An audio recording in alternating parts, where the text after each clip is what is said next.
we have 45 podcast episode. And maybe that podcast episode, if you shared it with a prospect, he or she would find it really interesting because of the topics you've been discussing. So again, trying to use tools and AI and maybe search logics to find and surface the content that really perfectly fits your conversation.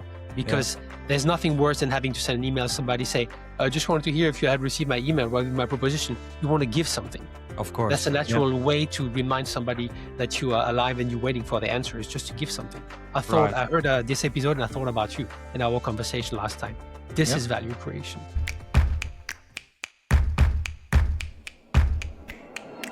Welcome to a new episode of the eMobility Marketing Podcast. I'm here today with Christophe Lephilibert from FLEXeCHARGE. So Christophe, welcome to the show. Thank you, Theo, for having me. Great to have you here. So let's dive right in. I have one main question that's in my mind for a while. How do you build relevance and trust for a highly technical product that you're selling from FLEXeCHARGE? How do you do that?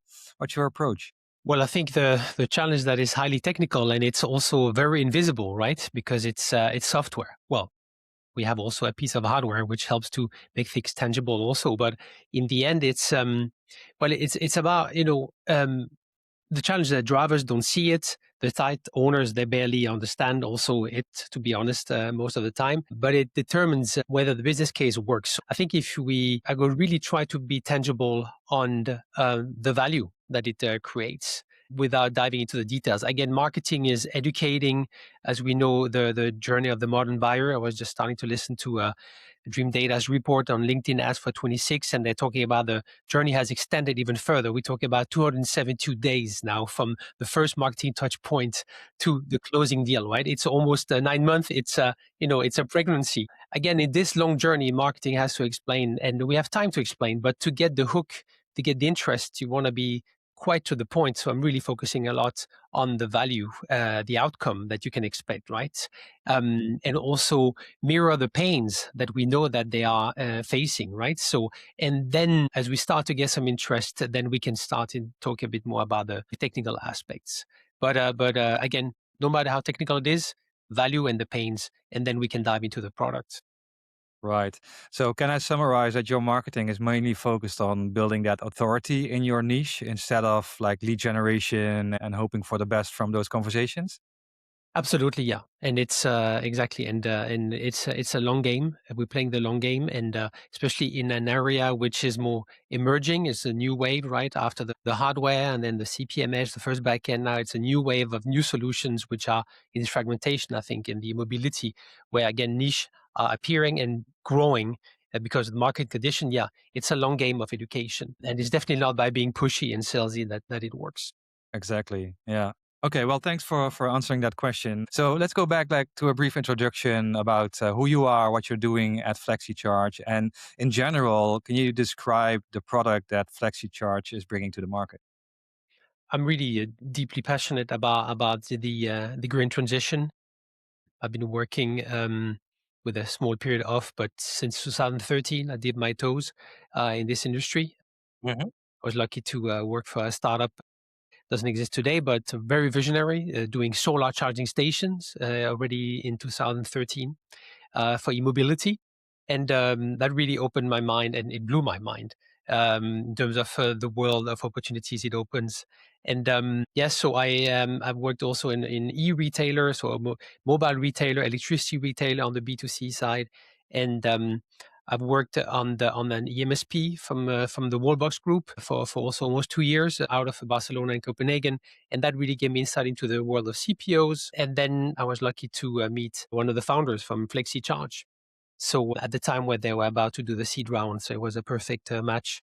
They really needed to build awareness. I had never heard of them, and I was even in Copenhagen where the company is incorporated. So as I told them, you have a big challenge is that nobody knows you. It sounds really great. And luckily, I could already see the writing on the wall, even my background, that this problem was emerging. And to be honest, there was also a project at Wallbox that had started, which was about energy management. They were developing also something similar where you're trying to solve the next challenge, right? First challenge, put some chargers, a few chargers on a site. It's all right. The grid can take it. You have a backend to, of course, take some payments, do a bit of roaming. But then suddenly you want to put 4, 6, 8, 10, 12 chargers. and the site just can't follow, especially in places where the grid is not following. So basically, we are FLEXeCHARGE at the interface of charging and the grid, making sure that they really work hand in hand so that you can deploy as a CPO, which is our main audience. As a CPO, you can deploy stations across Europe with as many chargers as possible on the site so you can maximize your revenue basically and scale your network. Okay. So would you say your main marketing challenge is kind of selling the invisible value of FlexiCharge? Yes, yes, it is. Yeah, because again, being software, but again, I think the CPMS have paved the way for us. Also, Mhm. they were the first wave of software, so they have helped to educate the buyers, and then the CPO's team, buyer teams, have also matured and grown, and have now software specialists and product managers. So I think thank you to all the guys that took the hits in the beginning. Thanks to the Spirit, the Monta, the Greenflux, and all those guys, the Charge Clouds that paved the way. So it's still about selling software, but it's just a different software. So I think the challenge is maybe less about the invisible. It's really about what kind of software it is. Like, why do I also need this software? I have a Mhm. backend, right? So I think it's about this, sidekick. I usually say that we are Robin and the CPMS is the Batman, right? But in Right. the end, you need a Robin so Batman can be Batman. So it's an invisible intangible asset, which is completely new. It's a new category, is a niche, Yeah. a part Yeah. of the solution, but which has a growing importance. So when you started at day one, like how did you build the marketing function? So there was a nobody in the driving seat. They were at a stage which is the stage you want to join is a product market fit, in the Mhm. sense that they have achieved it to the extent that they had a few paying customers within the charge point operator landscape, and enough also to convince a few investors. So I definitely felt it was the right time to go in as VCs were also going in, and I really grasp it by saying, okay, we have some very strong technical knowledge. We are extremely nerdy about what we know. We are really the nerds, and for me, it's all impersonated in one of the co-founder or the main founder who really had the idea, our CTO. Dr. Robert Brame, doctor, because he has a PhD in energy management. And for me, it was like, okay, that you don't, he didn't invent anything. He didn't wake up one morning and think, I'm going to fix that. He's just nerdy about it. He's been also an academic, doing research, doing projects on European level, on research projects, and also teaching. So that was the whole idea, saying, okay, we're going to be educating. And it's going to take some time because it's a niche, but the problem is coming. It's like the wall, you're driving to a wall, it's very far away, you can't see it coming, but suddenly it's coming to you. And then market after market, we're hitting that wall, the EV charging industry, the biggest wall being in Holland right now, right? Where the grid Mhm. is really struggling, where you can barely get, barely get a new connection point. So Mhm. even though you would need more fast chargers. And you have, chargers struggling on a very small connection. So in short, I saw that, okay, we need to build this educational. It has to be the whole mindset, and also seeing mega trends in the way to communicate. Of course, videos being everywhere, and not so much yet in B2B in 24, and certainly not in 23 or 22. I thought that, okay, I got really inspired at conferences where it was like a video first strategy. So I thought, okay, let's build a marketing strategy around education and around video education. Mhm. And that's was a way to that's the mindset to start. And then building the function is a longer story, but it was me alone. But I had, of course, secured that there were some resources, and it started with a student helper, so undergraduate, 20 hours, 16, 20 hours per week, Mhm. delegating some stuff to her, and then starting to build with some budget a few resources, as that call, like external resources. Mhm. So freelancers, a few hours here and there. It could be a special agency like Next Industry could have been one. So where, saying, okay, where I need some help from specialists where I cannot cover myself or I don't have the time. So that Mhm. was the foundation of the team in 24. Yeah. And Okay. the biggest project I threw myself in was to say, guys, we need to look the part. This is amazing what you can do, what we can do, what FlexiCharge can deliver. You want to go after big CPOs, you're going to play enterprise. We have to look enterprise. Mhm. It required that we had a total rebranding. So we looked modern, fresh, and convincing and credible. So that was a big rebranding project of April 24. Okay. So making sure you're at the same level as the companies you're selling to. Exactly, Yeah. exactly. And it is, I think I always say that I have my background very early days in very emotional marketing because I came from the lifestyle industry. I worked for L'Oreal and LVMH, selling fragrances, a fragrance in marketing fragrance.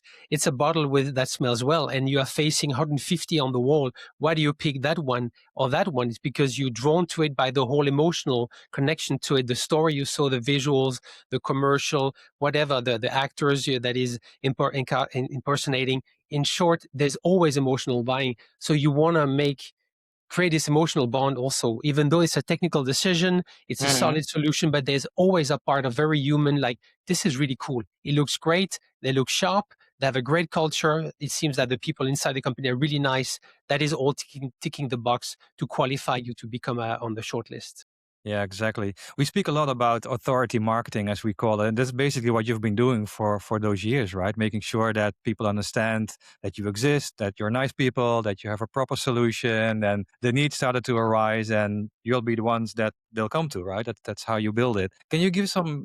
Do you have some nice examples of the actual marketing that you have done? Like, is there something that you're proud of, something cool that we could talk about?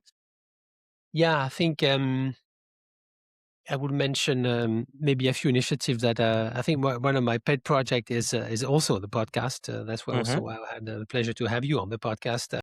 We reverse the seat. So I like to.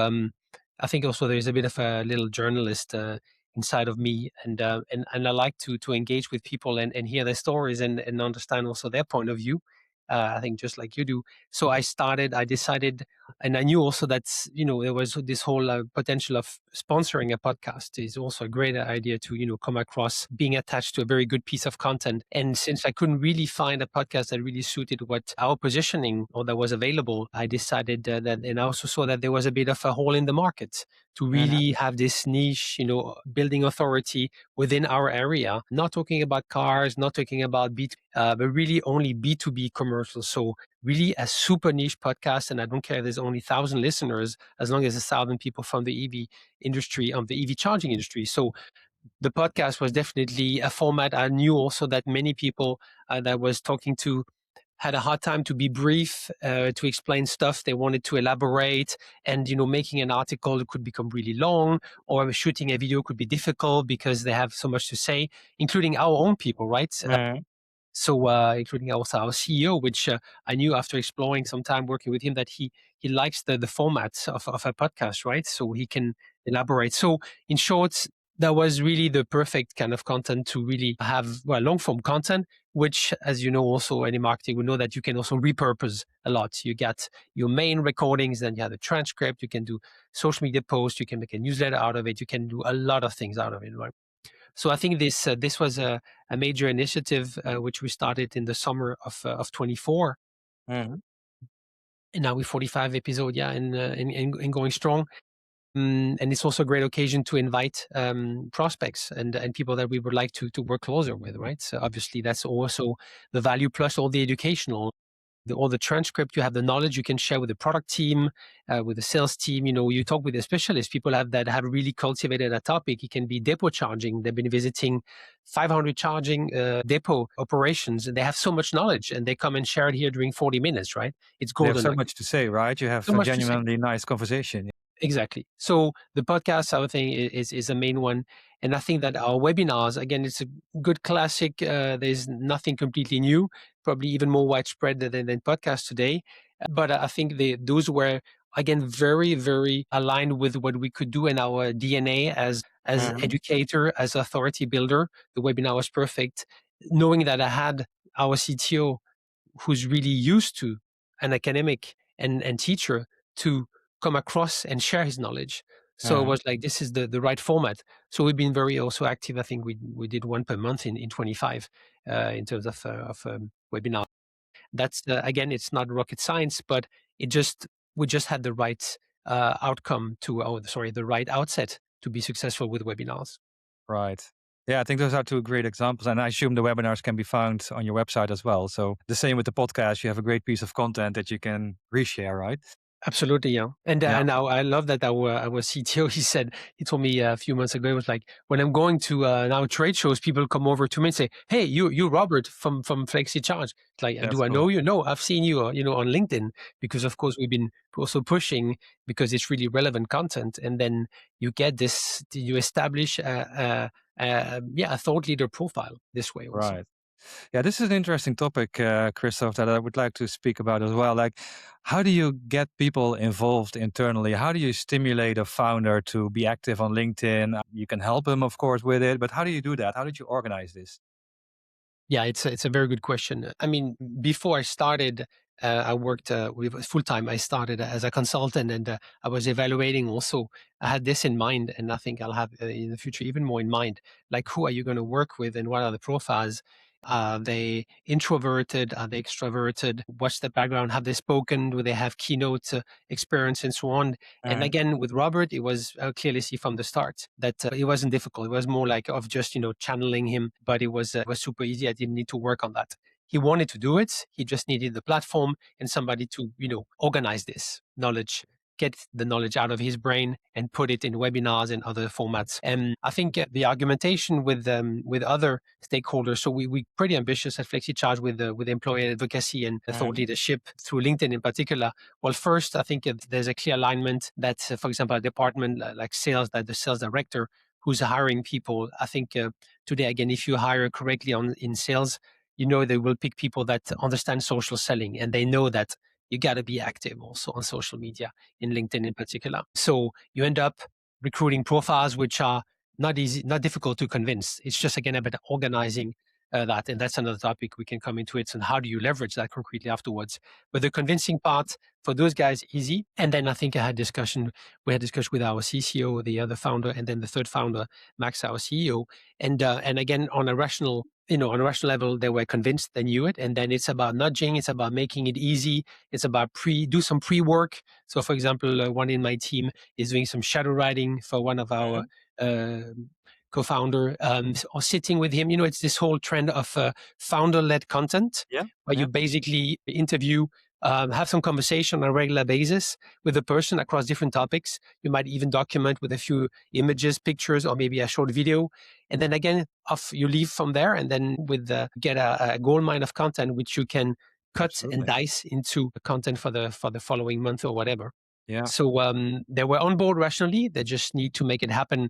And I'm working now with our CEO on a project to start soon, which would be a substream of our podcast where he would be the host instead of Okay, me, cool. and he would be hosting other CEOs, or at least Mhm. like highest decision maker. Call it the very simple, the CEO's corner, where they can really have discussions on a very strategic level, Right. with a very long vision, as CEOs should have. So I'm excited to work on this with him. We'll launch that in Q2. Yeah, absolutely. It's going to be excited to see those interviews. So basically, what you're also saying is like you kind of in the lucky position that the company was growing, so you were recruiting new people, and during that recruitment process, you also looked for the right people that were open to the social selling thought leadership approach, right? So you have the right people in the team, and then you help them with the content and everything that they need With a to method, yeah. succeed there. Method, tools, yeah, exactly. And again, everybody should understand it's for your own good in the end, Absolutely. because in the end, and we're not afraid. We hear about companies that are sometimes afraid of, they don't want people to post because they're Hmm. going to be Yeah. afraid that they're going to lose them. Well, this is how it is, right? Hopefully they're happy they stay here and they grow as professionals. They build their own brand. And like, yes, they can take it one day and go to another company. But while they're here, if they're performing more than the others, then it's again free impressions and visibility for the Yeah. company. It's good for everyone, for the company, but for the person as well. Yeah. And would you say like we sometimes run into like more the introvert people and then you try to help them with becoming a thought leader, but it's really hard because if you don't have that in you, if you don't understand this, if you don't want to do it, then it's really hard to succeed, right? Is that why you mentioned like, hey, we've tried to find the right people for this? This was one of the important topics during the recruitment. Yes, that's the first. Of course, it's the, take the first, the low hanging fruits. But again, if somebody has really great knowledge and is introverted, again, look at the format. I would say again, so put them in front of a microphone. There's no Maybe do an camera. interview. It's just Yeah, talking. exactly. It can be audio bites. It can be everything. Can be articles. Instead, it's just better than. It's definitely better than nothing. There's a lot of people who love to read articles rather than watching a video. So if video is making people uncomfortable, that's it, so be it. Don't keep banging your head against the wall and struggling to do Yeah, a yeah, proper take, and an hour for 30 seconds video. Forget about that. Move on to another format. yeah, exactly. Conversations, maybe a few pictures. That's always something that can be arranged with a good photographer that makes them at ease, and then that's it. Live with this. Leverage the everything which they have in their mind, which can be extremely appealing to your audience. Yeah, it's like you say. It's also a matter of finding the right format for the person that feels that feels most comfortable for them. So, Christophe, we've been talking a lot about building trust in the market. Like, why is this trust so important? How did that help you in your marketing? Yeah, it's a very good point. Yeah. So so the trust, of course, being a new player, because we are in a new part of the market, right? So again, 3 years ago, no CPO were in need of advanced load management, as I said, because again, you don't need that. You have a few chargers on a site, plenty of grid. So the challenge has been to educate and show that we're part of a new area, a new discipline, a new niche area, which is growing, which is an important part of your business case now and Hmm. for the future essential. So the credibility is, it's always to get the first names that give a bit of credibility. Of course, once you get your first names, even if they are middle-sized company or smaller companies, like, okay, somebody's paying our bills, they believe in what we do, and here are the tangible results. So it, of course, is about getting the, it's a classic recipe, but getting, of course, the testimonials, getting, the logos from those people, getting some quotes. I don't even think we made videos with our earlier customers, but just publishing the cases, without revealing any secrets, right? But again, giving a high level figures, or at least a hint at the impact it created Hmm. on their business. This is the first wave, and it's like a snowball that rolls. And of course, then it reassures maybe the next wave where you have bigger players, which says they see, okay, you have some customers and they're still the innovative CPOs. So they would jump on the bandwagon first. Example, Recharge, because they're very innovative and push the boundaries on tech, right? And then when you have Recharge on board, then of course, then you reassure the next level, the next wave of CPOs. So again, it is logos attracting logos, as we Okay. say, and then having, trying to get some testimonials and get your customers to, to stand up and confirm that they are super happy working with you. Again, that's basically it. It's not rocket science, but it takes still some convincing, and it's personal relationship also, which I love so much about B2B, is that you really are working with people and try to put them at ease and convince them to, say something nice, and it's going to be easy. Again, a bit with the convincing, if a CEO or any person to do thought leadership is like, it's going to be easy. I'm going to serve it on a silver plate for you. You just have to Right. approve what I'm Yeah. suggesting, right? Yeah. So Yeah. it's Exactly. not a workload for you. There's no workload. It's just saying, yes, I like the quote. I like the image. I like, the case. Everything is approved. Yes. Yeah. Yeah. Yeah, it's a good way to do it indeed. And it's also, like you said, building relationships are very important in this if you're in the B2B space. So, Christoph, what does the future look like? Like, what do you have in mind for marketing at FLEXeCHARGE? Like, I saw you were recruiting a marketing manager, so your team is growing. I assume there's going to be more marketing activities around that as well. Like, can you tell something about that? Yeah, so we're just getting started with the on the educational path, because it is such a complex area that as I said, the problem is hitting the CPOs on the different markets, depending on the state of the grid in particular, and then you need to dig to the level below. So it's about grid congestion, it's about those demand charges, it's about this subscription that you pay to your electricity provider, it's about energy optimization, it's about the batteries, which is really the next big thing. I think Mhm. across all those markets, and that's why we have a conference in the end of March in Holland, the first one, our own conference Yeah. dedicated to the topic of batteries as maybe the silver bullet, as we say, to circumvent grid congestion.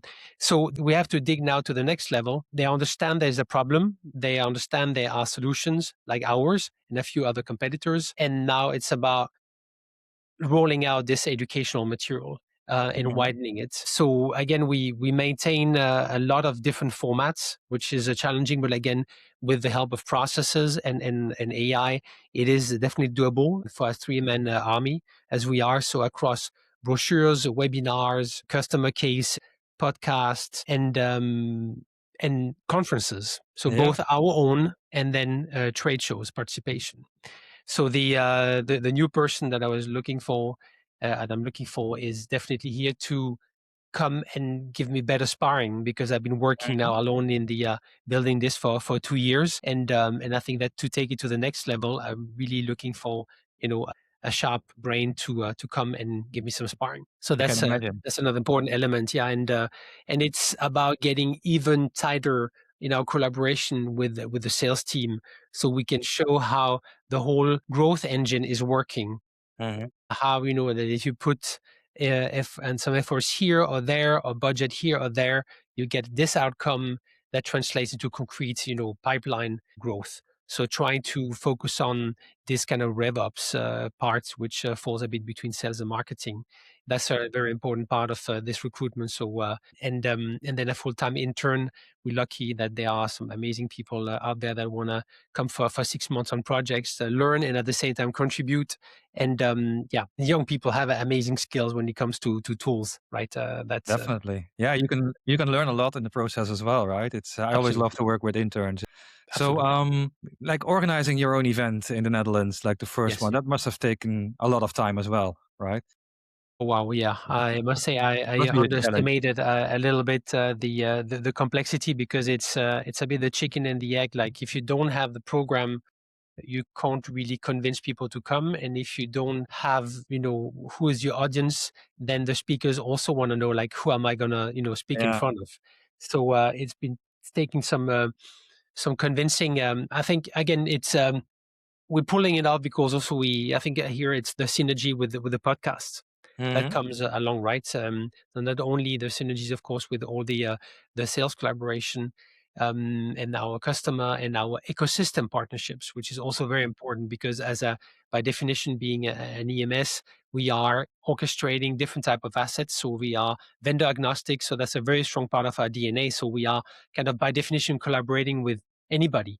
But Mhm. it can be any battery, any charger, any inverter, any solar system, any power meters. So by definition, that means that we are a bit in the middle of the ecosystem, and therefore we could pull some strings. Again, the topic is very natural for us because it's really becoming one of our forte, is the deployment of batteries. So yeah, I've been working very hard on the program. We agreed, okay, what would make a good conference? Why would people come? And what do you want them to leave with? What impressions? And serving the sales team, discussing with a few of our customers, and exchanging with a few prospects. Then we agreed on those where this is the main theme, and then we started to built a program around this red thread, and then reaching out to people and get the first speaker and the next speaker and the next speaker, and then Uh-huh. of course the again with the logos, those once you Yeah, have yeah, a few speakers, then the next are coming easier because they are reassured, and then there's an acceleration of the guest because they see the full program and they know that exactly. they will get value for the evening. Yeah, it's that snowball again that you talked about before, right? So once you have the first speakers and the first guest, then everything will start rolling.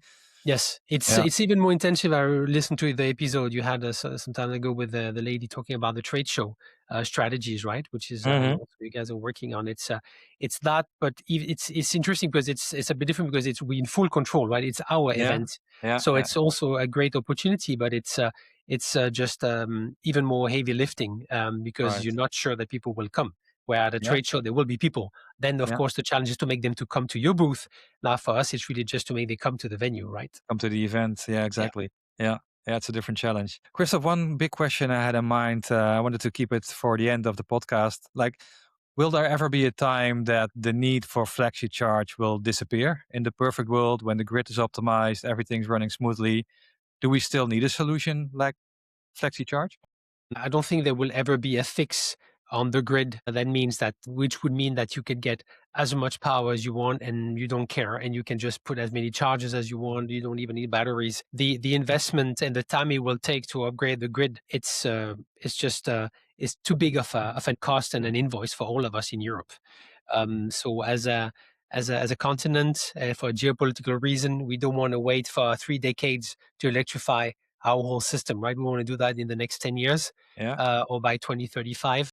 And that means that the grid will never able to follow down the line to be 100% electric transport, heat pumps, all the data centers, everything. So that's all physically completely almost impossible. Right. Even the sheer amount of material that you would need, the production of the copper transformation to cables. It's so no, there is no perspective of the flexibility brick to disappear. Right. Yeah.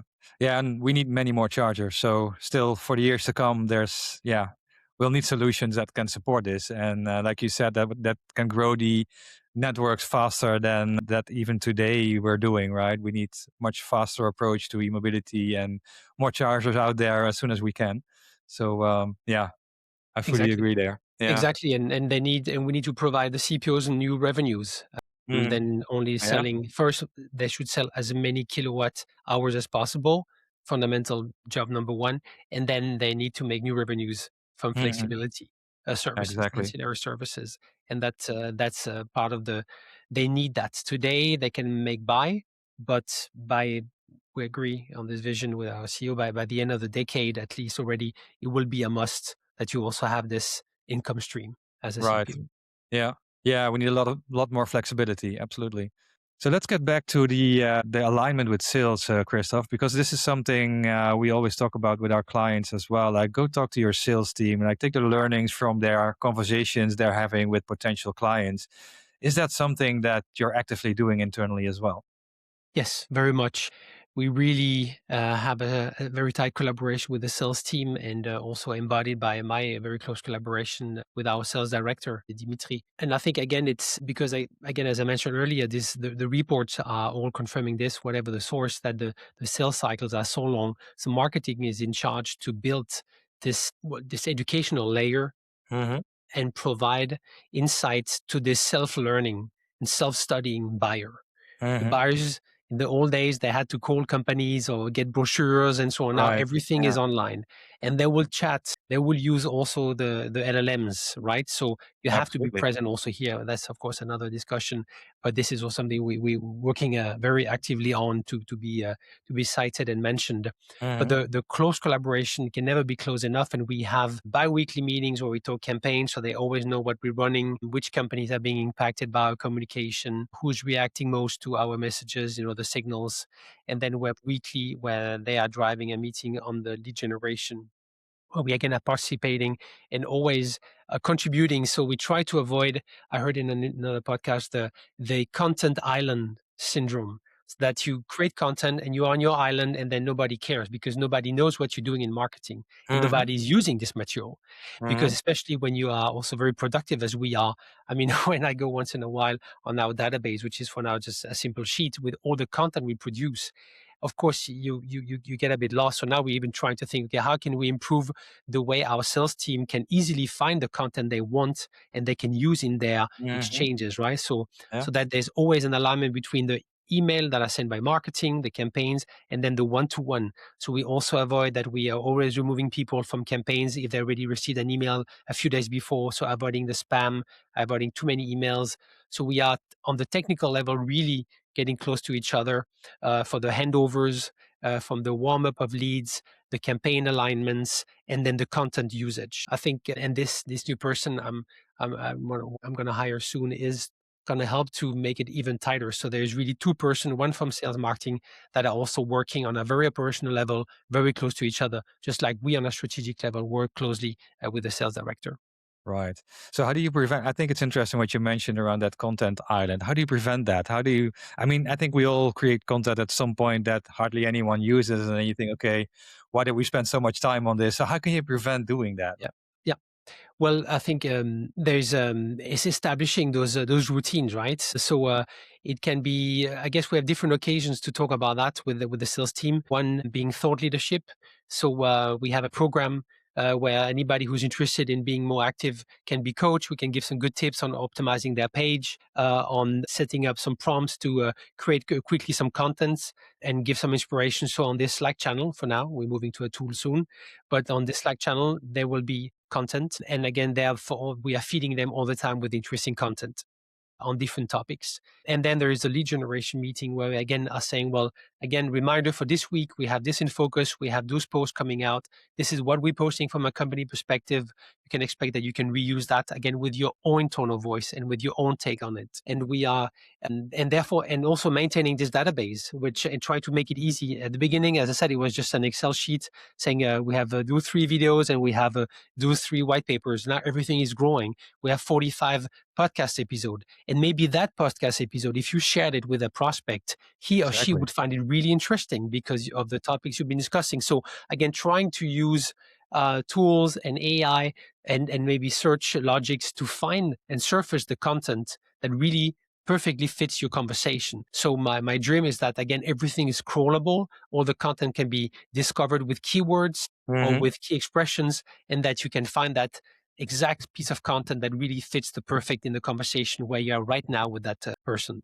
So exchanging, having channels, organizing, making it easy. And of course, they're looking for content because there's nothing worse than having to send an email to somebody, say, I just wanted to hear if you had received my email, what my proposition. You want to give something. Of That's course. a natural way to remind somebody that you are alive and you're waiting for the answer, is just to give something. Right. I heard this episode and I thought about you in our conversation last time.